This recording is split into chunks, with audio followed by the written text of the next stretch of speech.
ഗൾഫിലെ കഴിഞ്ഞ ആഴ്ചയിലെ പ്രധാന ചർച്ചാ വിഷയം ഇന്ത്യൻ രൂപയുടെ മൂല്യത്തകർച്ചയെക്കുറിച്ചായിരുന്നു. ഡോളർ കൂടുതൽ കരുത്താർജിച്ചതാണ് ഇതിനുള്ള പ്രധാന കാരണം. ഏതായാലും ഗൾഫിലെ സാധാരണക്കാരനെ സംബന്ധിച്ചിടത്തോളം ഇത് ഏറെ ആഹ്ലാദജനകമാണ്. കാരണം അവരുടെ കറൻസികൾക്ക് കൂടുതൽ ഇന്ത്യൻ രൂപ ലഭിക്കുന്നു എന്ന് തന്നെ. എന്നാൽ ഇതിൽ ഇത്രമാത്രം സന്തോഷിക്കേണ്ട വല്ല കാര്യവുമുണ്ടോ? ഇതേക്കുറിച്ച് അന്വേഷണമാണ് ഇന്നാദ്യം.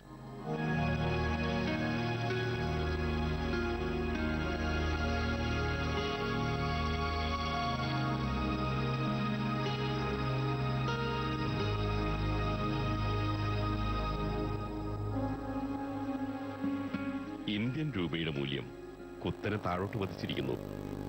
അത് കഴിഞ്ഞ ആഴ്ച റെക്കോർഡ് താഴ്ചയിലുമായിരുന്നു.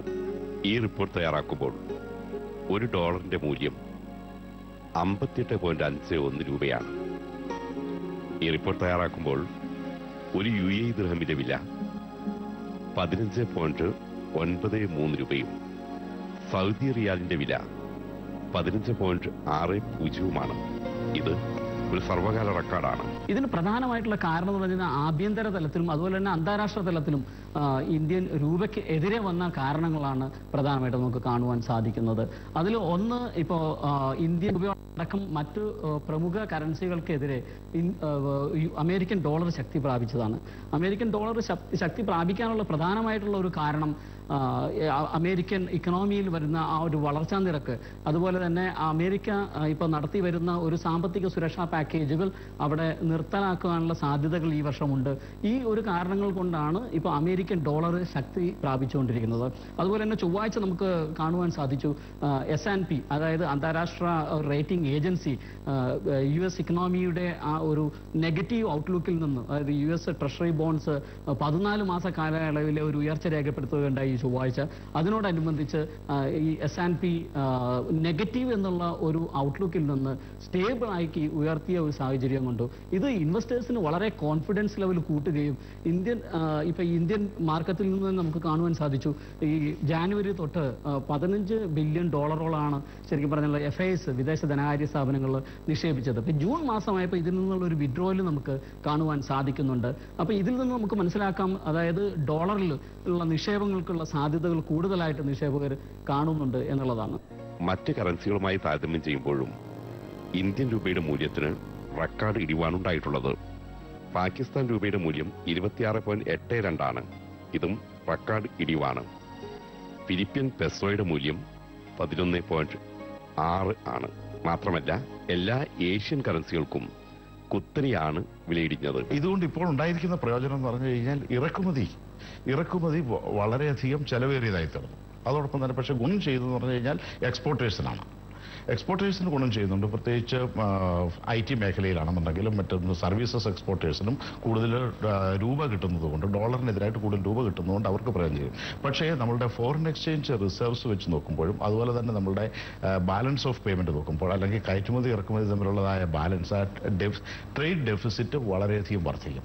ഈ ട്രേഡ് ഡെഫിസിറ്റ് വർദ്ധിക്കുന്നതും അതോടൊപ്പം തന്നെ കറണ്ട് അക്കൗണ്ട് ഡെഫിസിറ്റ് വർദ്ധിക്കുന്നതുമാണ് ഇക്കോണമിക്ക് ദൂഷ്യം ചെയ്യുന്നത്. അത് നമുക്ക് വളരെ അപകടകരമായ വിധത്തിലേക്ക് ഇന്ത്യ പോകാൻ സാധ്യതയുണ്ട്. അതേ കാരണം കൊണ്ട് തന്നെയാണ് ഇപ്പോൾ അടുത്ത വരുന്നത്, അതായത് ഈ ജൂൺ 17 റിസർവ് ബാങ്കിന്റെ ഒരു റിവ്യൂ വരുന്നുണ്ടാവും. അതായത് ക്രെഡിറ്റ് പോളിസി റിവ്യൂവിൽ യഥാർത്ഥത്തിൽ റേറ്റ് കുറയ്ക്കുവാനായിട്ട്, പലിശ നിരക്ക് കുറയ്ക്കുവാനായിട്ടുള്ള സാധ്യത ഉണ്ടായിരുന്നു.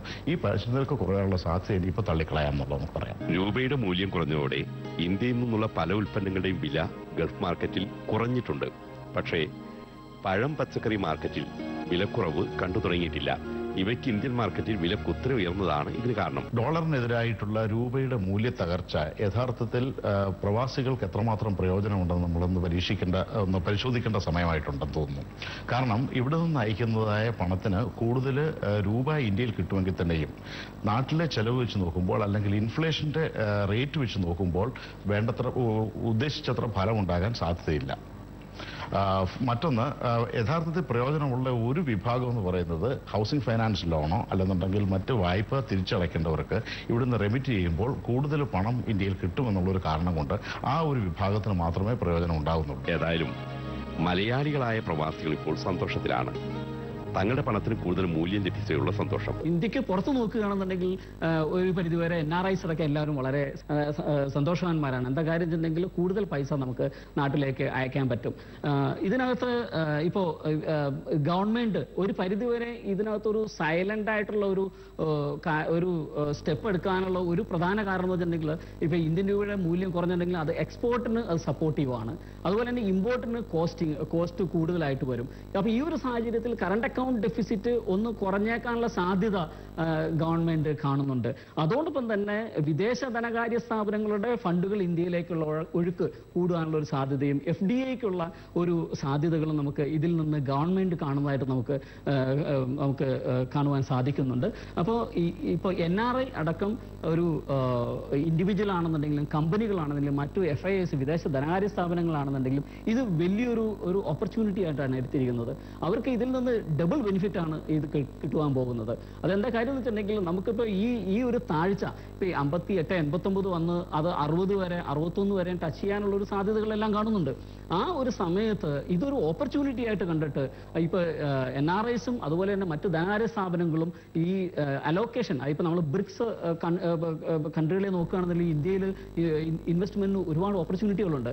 ആ ഓപ്പർച്യൂണിറ്റികൾക്ക് പുറമെ ഇപ്പോൾ ഈ ഫണ്ട് എത്രത്തോളം ഇന്ത്യയിലേക്ക് അയക്കുന്നു അത്രയും നല്ലതാണ്. ഇവരൊരു ലോങ് ടേം ഇൻവെസ്റ്റ്മെന്റ് ആയിട്ടാണ് ഇന്ത്യയിൽ കാണുന്നത്. അപ്പോൾ ഇത് തിരിച്ചെടുക്കുന്ന സമയത്ത് തീർച്ചയായിട്ടും ഇപ്പോൾ വളർച്ചാ നിരക്ക് എല്ലാ രാജ്യങ്ങളും ഇക്കണോമിക്കൽ റിക്കവറി നടന്നുകൊണ്ടിരിക്കുന്ന ഒരു സമയമാണ്. അതിൽ ഇന്ത്യക്ക് വളരെ സുപ്രധാനമായിട്ടുള്ള ഒരു പങ്കുണ്ട്. അപ്പോൾ ഇവർ കാണുന്നത് ഒരു വർഷം കഴിഞ്ഞിട്ടാണെന്നുണ്ടെങ്കിലും ഇന്ത്യയുടെ രൂപ ശക്തി അറിയാനുള്ള ഒരുപാട് ഫാക്ടേഴ്സ് നമുക്ക് കാണുവാൻ സാധിക്കുന്നുണ്ട്. ഇതും കൂടെ സ്റ്റഡി ചെയ്തിട്ടായിരിക്കും ഇൻവെസ്റ്റ്മെന്റുകൾ ഇനി തുടരുക. അപ്പൊ ഈ ഒരു ഓപ്പർച്യൂണിറ്റി കണക്കാക്കി ഈ NRIസിനും അതുപോലെ തന്നെ എല്ലാ വിദേശ ധനകാര്യ സ്ഥാപനങ്ങളും നാട്ടിലേക്ക് അയക്കുന്നത് തിരിച്ച് എടുക്കുമ്പോൾ ഈ രൂപ സ്ട്രെങ്തൻ ചെയ്യുന്ന സമയത്ത് ഇവർക്ക് അതിലൊരു പെർസെൻറ്റേജ് കൂടുതൽ കിട്ടാൻ സാധിക്കും. ഇപ്പൊ നമ്മൾ തിങ്കളാഴ്ച തന്നെ കാണുവാൻ സാധിച്ച ഏകദേശം 2% കുറവ് രേഖപ്പെടുത്തിയത്. അപ്പൊ അവർക്ക് അവിടുന്ന് ഇൻവെസ്റ്റ്മെന്റിന്റെ പ്രോഫിറ്റിന് ഉപരി ഈ ഒരു 2%, 3% ഒരു കൂടുതൽ കിട്ടുകയാണെന്നുണ്ടെങ്കിൽ അത്രയും പ്രോഫിറ്റ് അവർക്ക് കിട്ടുവാനുള്ള ഒരു സാധ്യതകൾ കാണുന്നുണ്ട്.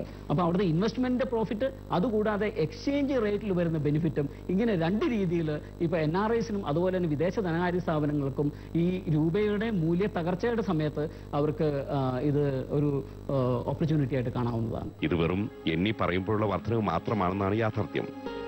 നാട്ടിൽ സാധനങ്ങളുടെ വില കുത്തനെ ഉയരുമ്പോൾ രൂപയുടെ വിലയിടിവ് യഥാർത്ഥത്തിൽ പ്രവാസികൾക്ക് വലിയ നേട്ടമൊന്നും ഉണ്ടാക്കുന്നില്ല. എങ്കിലും പറയുമ്പോൾ സന്തോഷിക്കാം. നാട്ടിലെ കൂടുതൽ പണമയച്ചയിൽ ഉള്ളാലെ സംതൃപ്തി അടയുകയും ചെയ്യാം.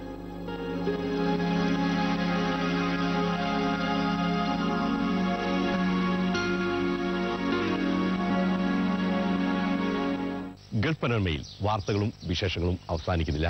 ഇപ്പോൾ ഒരു ഇടവേളയാണ്.